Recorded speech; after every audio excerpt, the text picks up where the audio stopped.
Tonight we follow on from our series where we decided that we would do it in the correct order, Sandy, which was get married first and then parenting. That's it. So, and there's a very good reason for that. But as we tackle parenting tonight, I think it is one of the subjects that needs a lot of attention because it is very prevalent that parenting and parenting skills are lacking and that there is a lot of guidance that is necessary. So I have invited you to join me, not because you are the grandmother of 3 beautiful girls, but mostly because you have more than 20 years experience of being involved with the school at the highest level. And so that was, it was fast forward in a lot of these areas, which was an incredible thing that the Lord allowed those doors to open and for you to be able to experience. So thank you very much for joining. Would you like to, any opening statements from your side? Yeah, I think I would like to just launch out there with giving a backdrop immediately, because we know time is of, we've got so much to say. How do you fit the sea in a bottle? But just to launch out there and say that parenting today has taken a back seat purely because you have both parents working, and because they're both working, they are both exhausted. And then by the time their kids come home, they have been parented by somebody else the whole day, and you try to be a good parent in a limited amount of time, but the influences, because literally their whole day is spent with other people, and you try to do as much as you can in that short time, but you also are exhausted. So limited time, limited energy, Yes. often limited other resources, just Yes. being like money. Guilt is a big factor Yeah. because you can't parent properly because you hardly see your child. So when you do see them and they do something that they shouldn't be doing, you overlook it because you haven't sorted out your priorities. So, Sandy, one of the things we're going to emphasize tonight, and that is that where there are people, there are problems, and strangely, parents are people, and so parents have problems, They do. and so do children. Challenges, lots of challenges. Yes, so it's the reality, Yes. and it's how God has allowed all of that to exist, but yet there are certain principles that we can follow that Yes. will really assist and They will. have incredible results.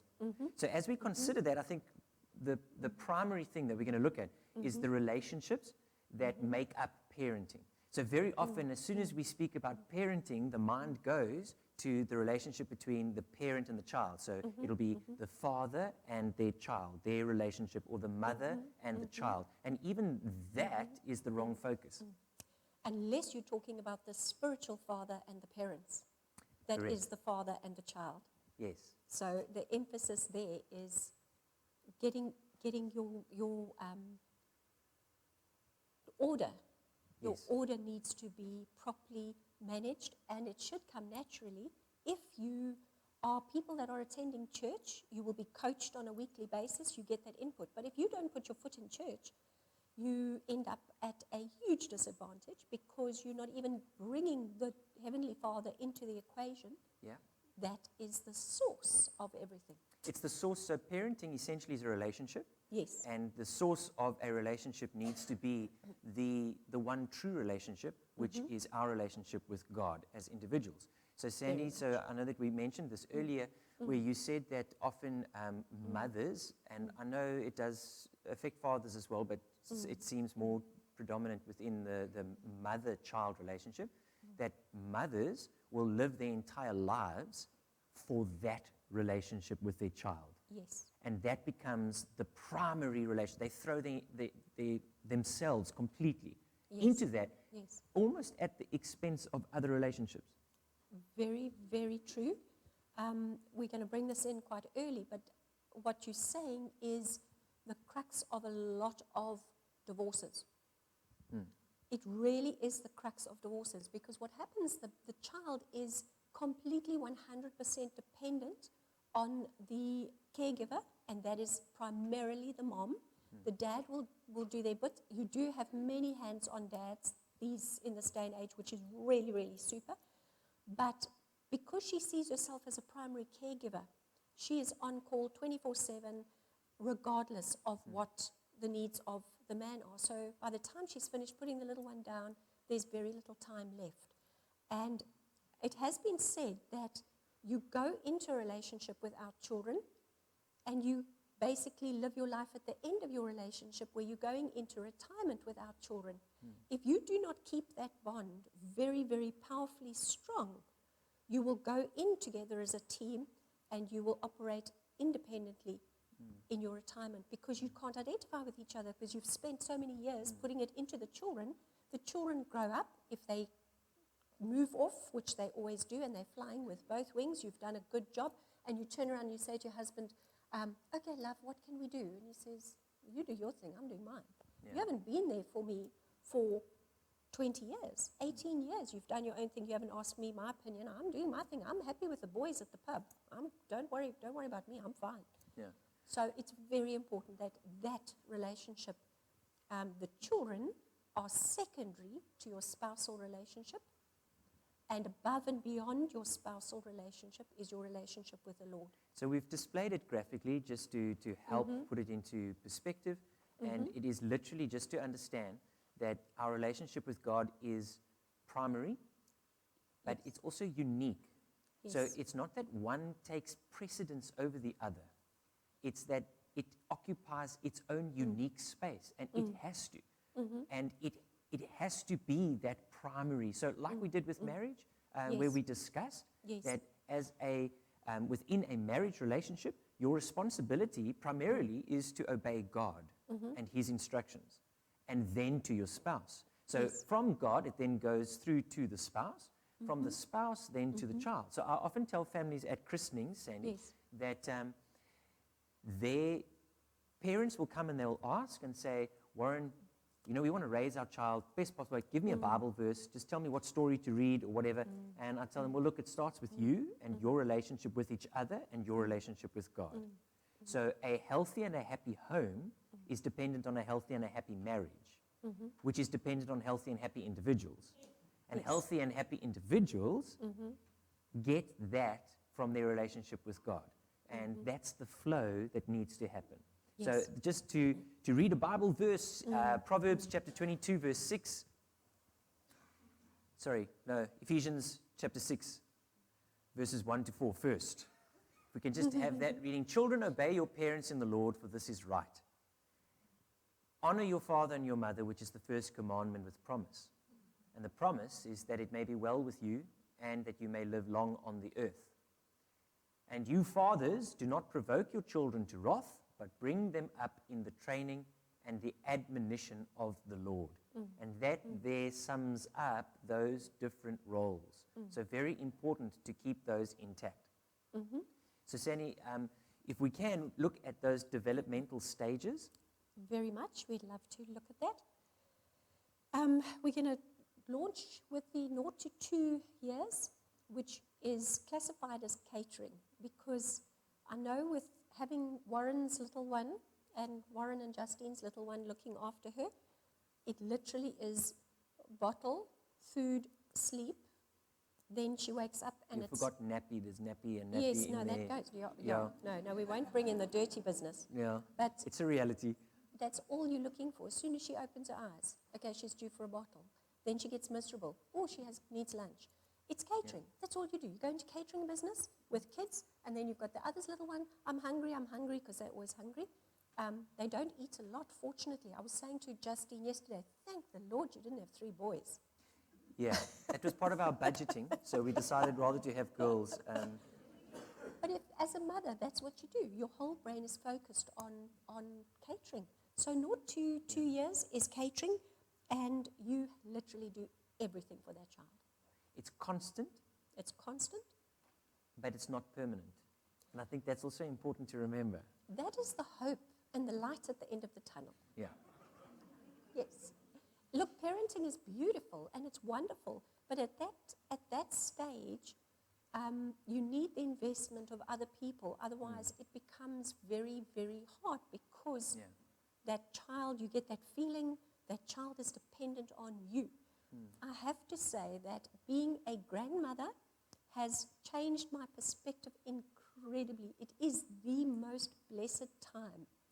And it makes me think of Timothy and his grandmother and how much time she invested in Timothy and teaching him, and his mother as well, teaching him about the doctrine and things of the Lord. Because you have an opportunity that you didn't have before. When you're the caterer, that's all you do. It's work, work, work. When you are a grandmother, you've got time to actually invest in Bible songs and singing and games and play. And you really, really, I truly believe that there's an incredibly important role that is applied there. So you've got to do everything for that child, but you can start teaching them from very young about the principles of Scripture.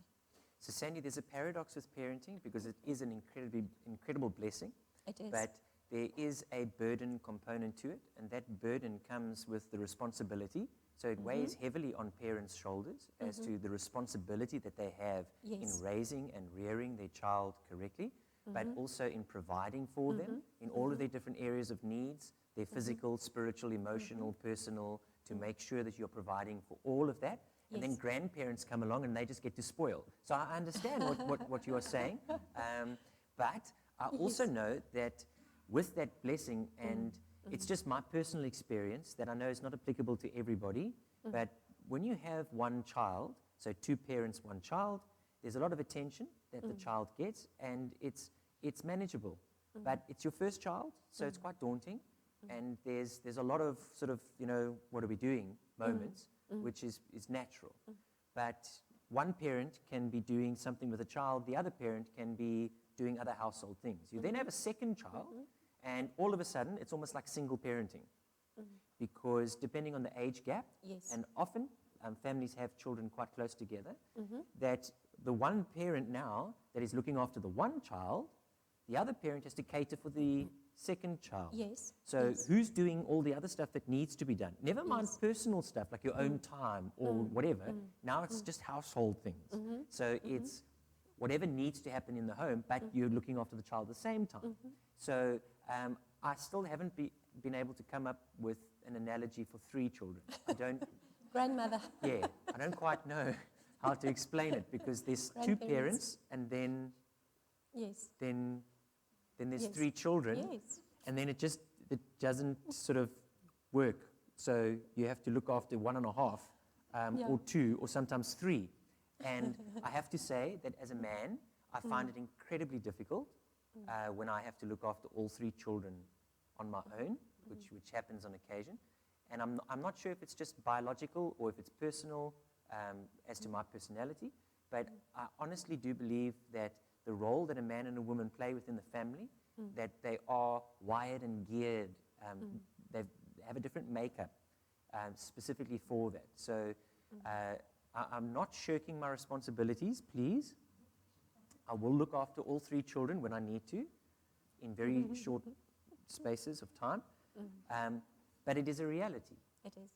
That parenting in that catering age, It's not easy. it's very, very demanding. Yes. And it's just to acknowledge that. Yes, yes. That is with a phase. Yeah, I think that there's a time when you get home from hospital as a woman, and I'm not sure that the men have ever experienced it, but I'm positive that mothers have experienced it. It's that feeling when you put your foot in the front door and you think, I am now responsible for this little life for the next 21 years. It's almost like, how am I going to do this? Because it is such an attachment.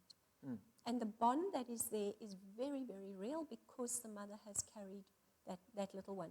And I don't want to spend too much time on this one point, Warren, but I do want to mention that when a woman is expecting, she will read 3 or 4 books in preparation for the birth, and the first year and the second year.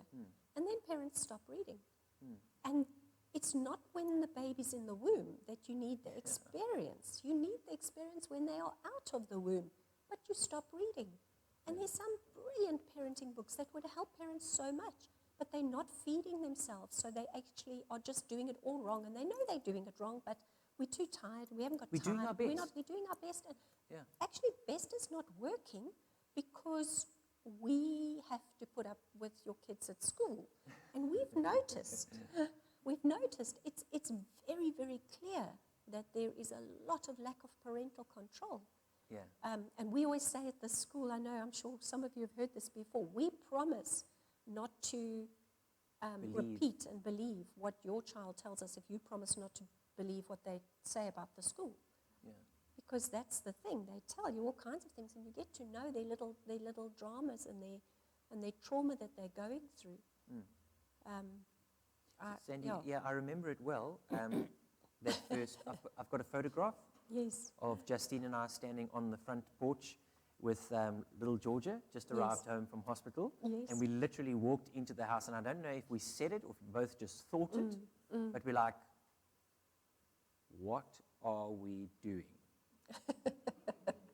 I didn't think 21 years. I literally thought 2 days. I was like, That's the difference between men and women. yeah, I was totally like, how did they let us take this baby home? Like, they thought that we could look after it. Well, you know what? I comforted Justine the one day because she was feeling that way. And I said to her, remember, if the street children can get through with their lives, which they do, then this baby's going to be okay. Yeah. And she still said, when you said that, it was like, if the street children can survive, then this baby will do okay. Yeah. And So it's that, true. and that's pretty much how It's we've true. raised our children. Well, Like street you know, children, and they're fine. But it is, children are incredibly resilient. But incredible. Sandy, to move on to the Yes. next, so Yes. the next phase, after the catering phase, you then go into the next phase, which is the controlling. Controlling, yes. So that's from 2 to 10.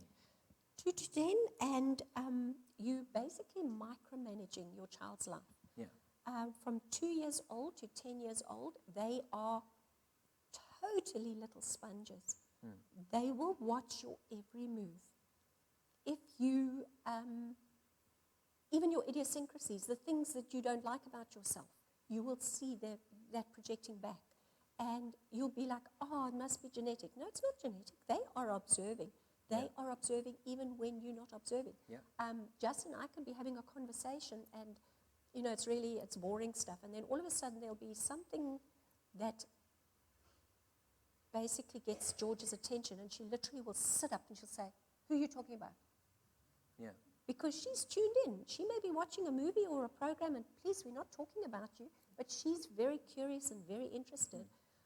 But when it interests her, if it's one of her friends or if it's speaking about a get-together with somebody, she's there like a bear. She knows what's going on, and she looks like she's completely out of it.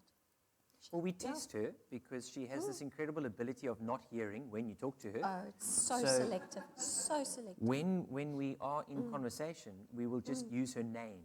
Yes, And it's Yes. incredible how quickly she picks up and you on can that. whisper it. Yeah, You she can hears it whisper completely. it. She And can hear it from 3 that's rooms literally away. what children do. That's And it. that parents are often not aware Not that aware. whatever you're talking about, and we're speaking about healthy situations. Yes. So what Yes. happens in homes where it's unhealthy, where there is fighting or bickering or screaming Terrible. or speaking in a way where you're completely oblivious of the children that are there, they're taking it all in. And how do they handle that emotion? So children, They their do back. observation skills are magnified.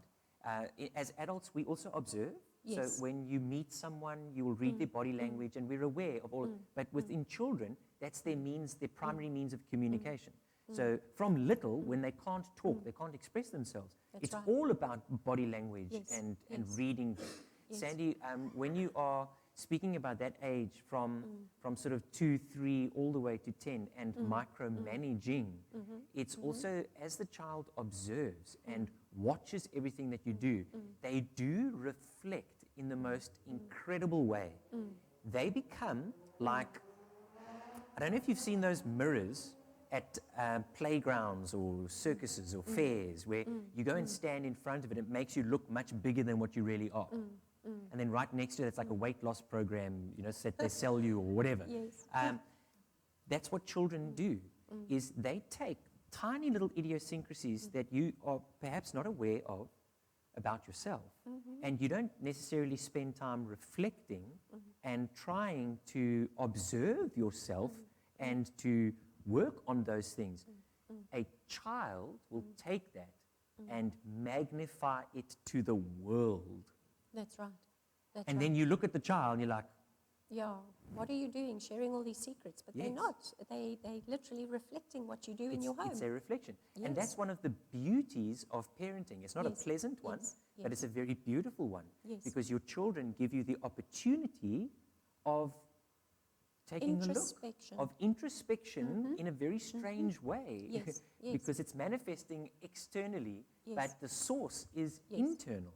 And Very very much. often we have to give that challenge to parents and say, you know, yes, they will come and complain about their children.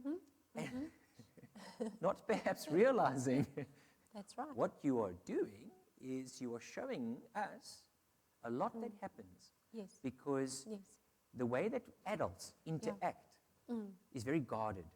yes, So we won't necessarily show all of those little things that we haven't worked through, that we haven't dealt with when we're dealing with adults. But when we get to our children, It's like having a little figurative microphone watching you Behind in the your home, scenes. behind the scenes, and That's it's right. observing everything and then That's right. taking it to the world out there. yeah, The big thing, Warren, that I want to just say here as well is that we're not being judgmental because we all do it.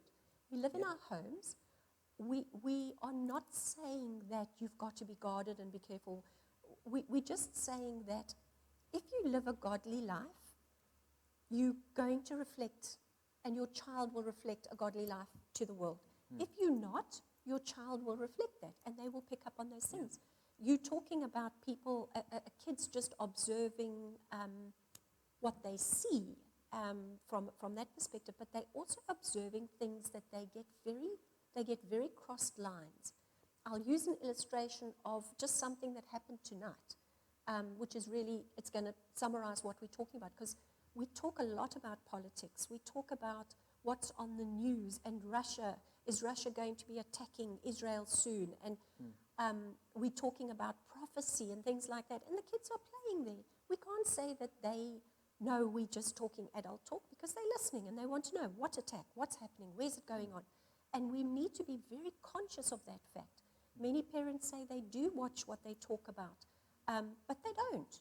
They really don't. Parents, they have got no clue how dangerous it is. But tonight, I was looking for Shay's passport. Shay now is my daughter. She is 27 years old, and she had her bag stolen.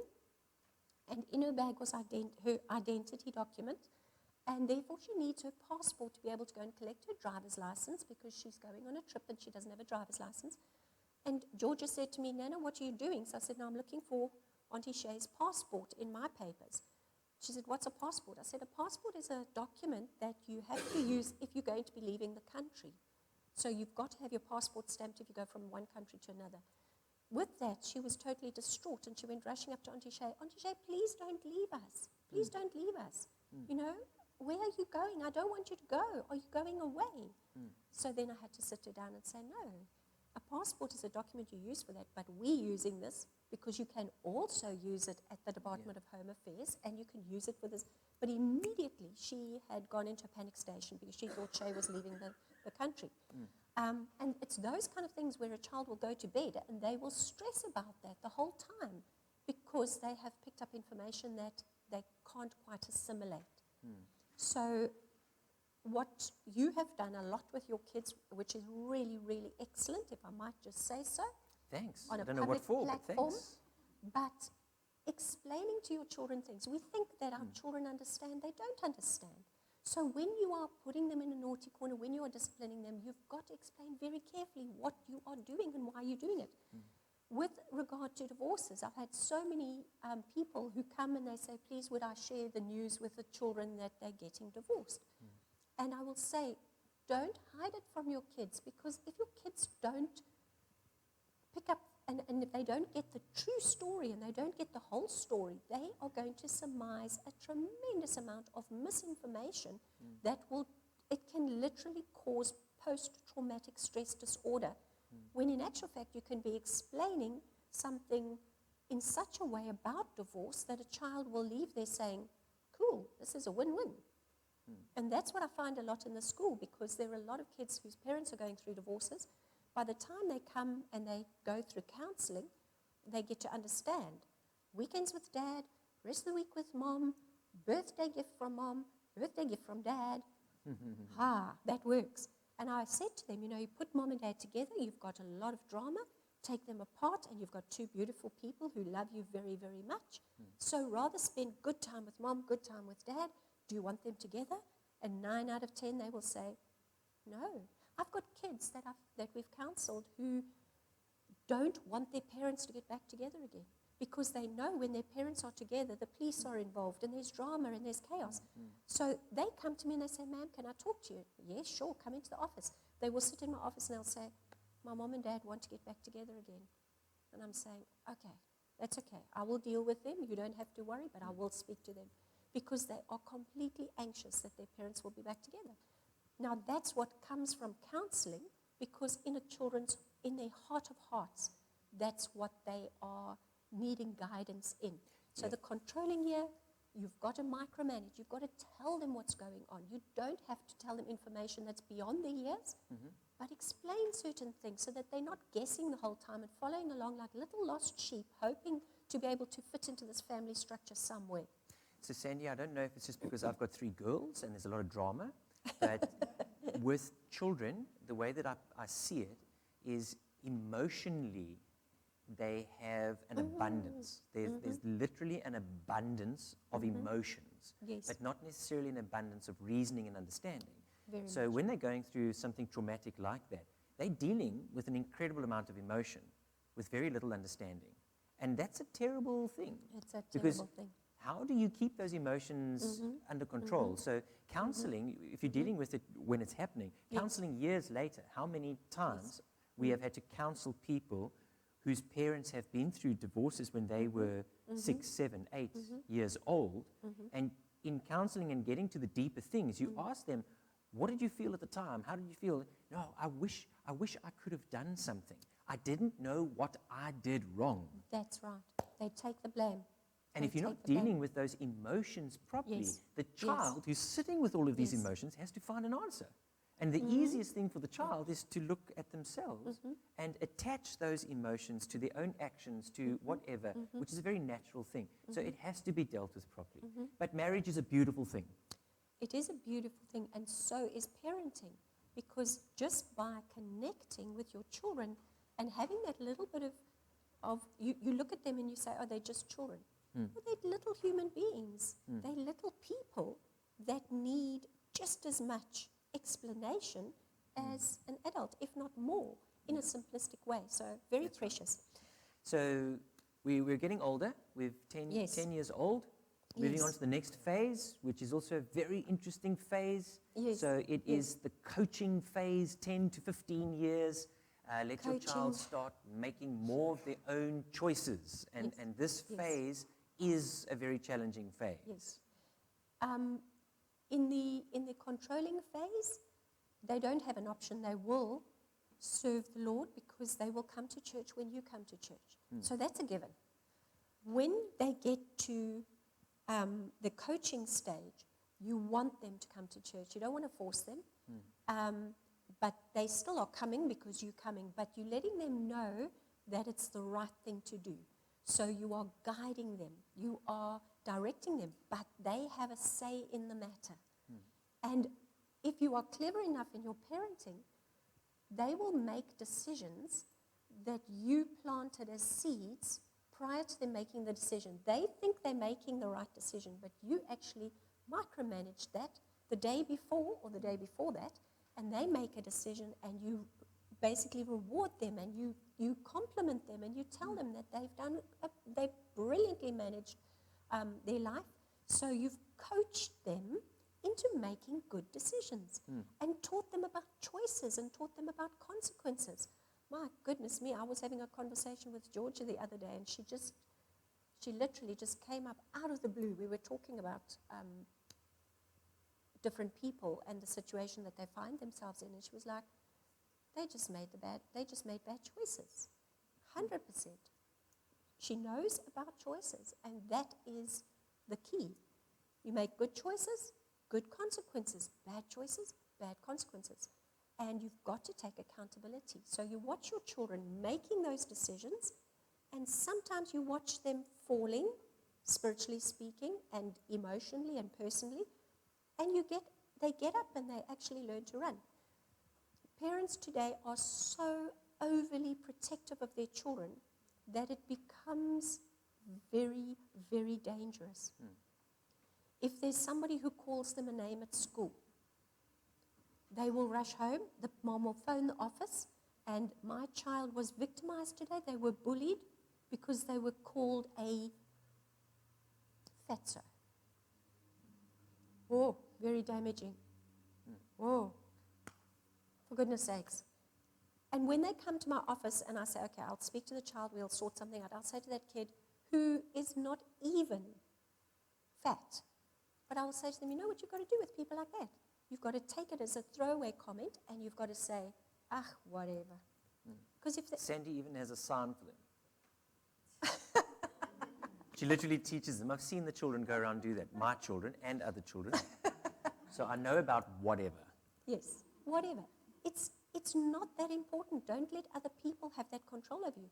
Or I can literally rush in, and the person that said that, I'm going to give them a card. Yeah. So they're no longer going to say fatso, but tomorrow they're going to call you pig face. Because that's another card.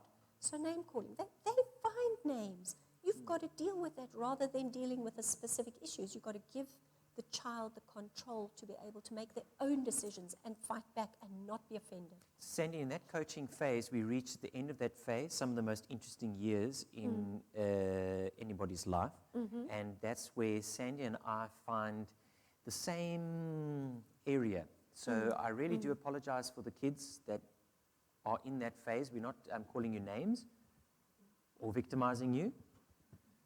But Sandy, in her experience with the school and my experience with the youth ministry, we both concur. And when you get to grade 9, your 14, 15-year-old stage is one of the most difficult phases to go through. For whatever reason, there's sort of like a combination of There is. hormones Yes. and circumstances that just culminates into this chaos. Yes. And those years are really, really tough. Yes. And how many times parents feel like, this is it, the wheels are coming off at that Yes. age. Yes. It's where consulting becomes very, very important. And your teenager doesn't know whether they are a child and they don't know whether they are an adult. They become alienated, so they appear to behave like little Martians, little aliens. Told you we won't call you names. No, you have to call them names because it sums them up so beautifully. They will volitionally make bad choices, Yeah, purely to see what reaction they're going to get. that's right. They will take on, and this is the most fascinating thing, they respect you all the way up to the end of grade 8. As soon as they're out of grade 8 into grade 9, they will take you on even as a principal. And it's fascinating to watch because they will walk into your office and you will say, okay, now why did you make that decision? Because he's a chop, he's an idiot. Okay, but do you understand that there's going to be a consequence? Yeah, sure, no problem. Okay, do you realize the degree? They don't care. In that grade 9 year, there's very little. And It's like diminished responsibility. it's diminished responsibility. It's very interesting, though, because there is a chemical that is developing in their brain at that time. And it's not just bad behavior. It's actually, if you go and you do research, you will find that it is a time where there's a development of a chemical which results in diminished responsibility and also altered ego. They really believe they can run the world. Yeah. They truly think that they are the bee's knees. They're no longer the babies in the school. They're now in grade 9. And we watch it year after year, and you see these kids that were once introverted come out and take on their fathers, take on their mothers, take on the principal, take on. It's fascinating to watch, but to me, it is a beautiful, beautiful phase because it's where you can do a lot of guiding. It's when parents are so flabbergasted that they only nag and break down and do a lot of destruction. And it's a time where you can actually build up and make them understand a lot more because they don't have the support at home because they're being such rebels, they're being little horrors. And you can actually get their attention at school because it's so negative at home. And that's where we spend a lot of time. We go on hiking trips. I've done a lot of hiking in my day, not because I love it, but because I've spent a lot of time with kids in grade 8 and grade 9, just listening to the dynamics. And some have been successfully transformed and some have not. And you know what?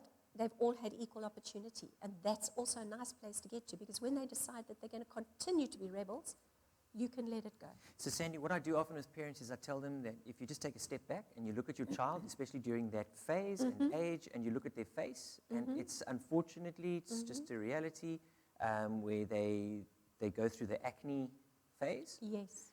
And I say, just remember that this is being caused hormonally. Yes. So the level of hormones Yes. within your child is literally causing a physical reaction. As adults, when our hormones change slightly, Yes. we hit a wobbly. You're now dealing with someone that you can physically see that their hormones are skyrocketing. Yes. And then you want to Yes. nail them and break them down because emotionally, personally, there are issues. So very, very important to understand that. If we move on to the next phase, Sandy, which is the consulting, Yes. 15 to 18, allow no. your teenager to make most of their choices. That is the, yeah. So that's that next phase as they just start growing into becoming more young adults. They increase in their ability to make those choices. By the time they get to grade 10, they are starting to think about their careers and life after school, and you can consult with them. I do know that time is limited, but I want to just take a step back to that grade 9 year very quickly, and that is to say that when you are supporting a learner who is being moaned at home, you're not undermining. You're not undermining. All you're doing is bringing parameters. So at no point in time do you support a grade 9 learner who's rebelling by allowing them to rebel. You don't condone the behavior, don't condone but the you behavior. understand. You put into place boundaries that will make them more secure. So, and then we can move on. 15 to 18 is a very developmental stage, a lot of decision making, but a lot of times that is when a teenager will connect back with their parents, believe it or not, and they will develop more of a bond with their parents. I think they're trying to get to the point where they can borrow the car, so they know how They to play need that the relationship cards. to be strong. They yeah. need that relationship. They're looking, they're looking for that. And then obviously, they say that if you can get your child to fly with both wings, and notice the emphasis is on fly. If they stay in the nest, you have failed. If your child leaves the nest and flies, you have succeeded. Parents don't want to let go. No, you can't move out till you're 21. No, you can't move out till you're 28. No, you can't move out. Your child has got to become an adult. And you care for them and you let them go. And you watch them fly from the nest and it's so fantastic. And then you watch them crash. Just splat. And believe me, it doesn't matter what parent you are, you're going to watch your child. They go splat. But the big thing is you've taught them how to get up. And so they get up and they dust themselves off and you daren't get in there and say, oh, Told you so. no, you don't. You keep your distance, you watch them, you help them without them knowing, and you get them flying again. And they go again. And welcome to our world. Who of us hasn't experienced that? Yeah. You fly, you break a wing every now and again, you battle, but it's that caring behind the scenes. It's saying to your child when they say, Mom, I really think it's time to move out. Good for you. I think it's good for you to do that. You can move out. And you the need back to of be your mind, responsible. you're saying, Oh no, don't talk about the back of your you're mind. so not ready for this.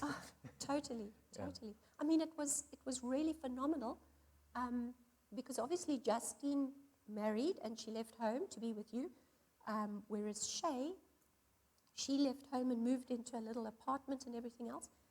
Why do they not do dishes when they're at home? But when they leave home, you see their little place, it's so organized. And I'm like, Shay, what is this? How can you wash your frying pan immediately, but you never did it in my house? Yeah. And then you think, okay, so they did hear what I told them. Because She you see it in observed. action. What Bruce did. But they only... No, when he cooks, there's no frying pan to actually wash because he's cooked it black. Yeah. So- It's a throwaway. Yeah. No, shame. Not true. So that's the caring and that's the 18 plus. Yeah. Sandy, throughout all of that, I think also just very important for us to mention that process of going through the different phases as a parent to a child is a very necessary process and important that those phases are experienced. So you can't try and skip the phase. Nope. So they need to go through those various phases because that's how they're going to learn and experience, and you are there to coach, to help, Yes. to guide. Yes. So Yes. as a parent, very necessary to do that, but I think also very important as a parent to understand that your child is also going to go through difficulties that you went through, and this is one of the human psyches that I'm going to love exploring. I tell my child to do the things that my parent told me to do that I didn't do. But I expect that my Yes. child is going to do it. Yes. What History is that? repeating itself. Yeah. You know, I find Yes, it fascinating that when we become adults, then all of a sudden we realize, oh, wow, what my parents said, that's actually right. And then we impose that on our child, knowing full well that when we were a child, we weren't interested. Very much. But yet we try that same technique. Yeah, like they finish your plate of food, make sure everything's eaten because Yeah. there are children in Siberia that don't have any food. Yeah. And I'm Because like, it really motivated you when you were a child, Yeah, and you just sure. gobbled everything up in the house because you were worried Sure. about those children in let Siberia. me tell you, the pot plants flourished. Yeah, with lots of nutrients. Sandy, if we can move to, Yeah. and I think I've just touched on it, which is those realistic expectations. Is Yeah. don't expect things from your child Yes. that you as an adult are not capable of doing. And very often we superimpose that. So Yes. we think that children are going to think like Yes, we think. yes. One of the most groundbreaking moments for me was when I first started, I had just finished school. So I was 18 years old, and I came here to St. Mark's, my first real exposure to grade R and grade 1 Yes. in my, I wouldn't quite say adult life, but in my older years. And I realized that a grade 1 doesn't know how to read or write, that you actually have to teach them to do this. Yes. Now, it's embarrassing for me to say that was like a revelation to me. You think kids can just, Because Do it all. once you've been through the phases, you forget. yes. You completely forget that somebody had to teach. All of a sudden, I had the most amazing admiration Yes. for my grade 1 teacher. Yes. And I thought, wow, that person invested in my life and gave me a skill that is so necessary that I've never thanked her for that. I've never really even thought about there was a time where I couldn't read and write, and somebody helped me, taught me, got me to do that. So we very quickly forget Yes, we do.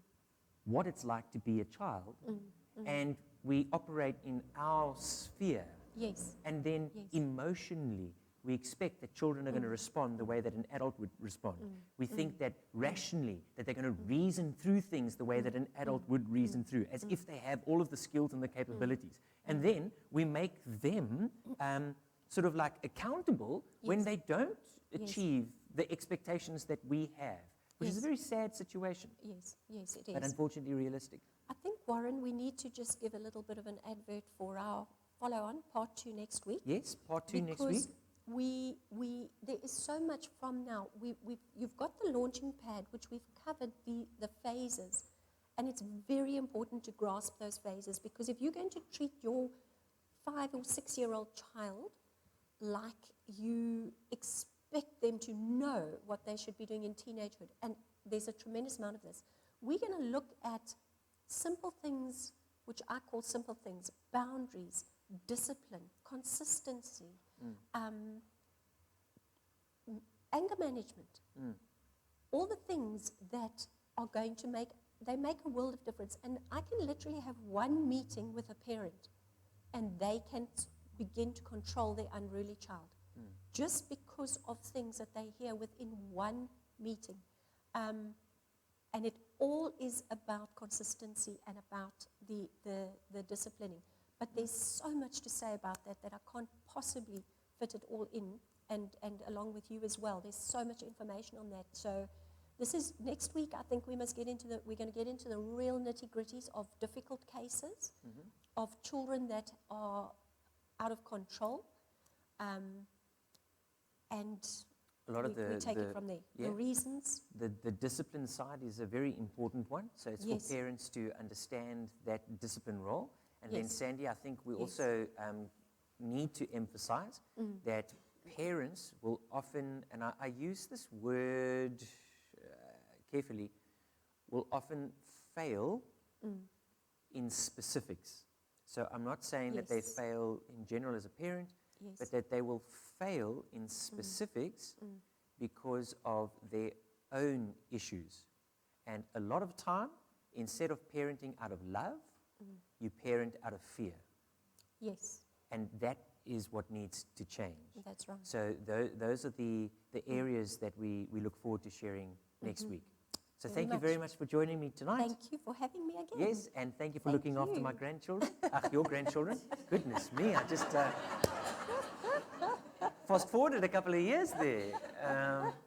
Yeah, just to clarify, I have Yes. no grandchildren. Not yet. They No. come very quickly. But it's certainly good that we can understand our relationship with God, primary relationship with spouse, Yes, primary relationship with child, primary, but all in their specific areas, and to have that understanding and that structure. children, the greatest blessing you could ever have. The interesting thing is the scripture says that if you offend a little child, you deserve to have a millstone tied around your neck to be thrown in a dam or a river. I mean, that's the Lord speaking.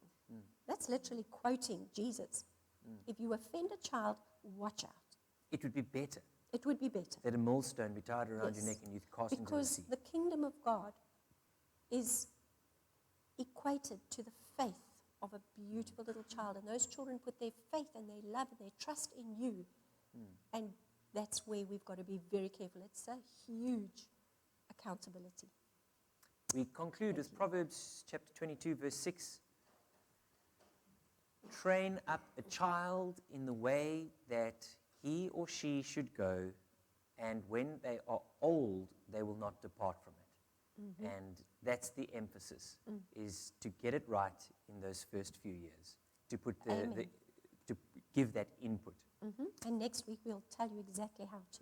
Fantastic. Thank you. Let us conclude in prayer. Father, we thank you for our time together, and thank you that each of us has an incredible opportunity to invest in other people's lives. Whether we are parents, whether we are carers, whether we are family members. Father, thank you that the input that we give can be taken from what you have given to us. That we can have the example of your love, of your grace, of your mercy. That we can have the instruction that comes from your scriptures as to how to live our own lives to be the example that you have called us to be. And so, Father, I pray for every single parent. I pray that you would continue to inspire them, to encourage them, and to give them the energy and the enthusiasm that they need to raise their children in a godly manner. And so, Father, we give you praise for all of your goodness and your greatness in Christ Jesus' name. Amen.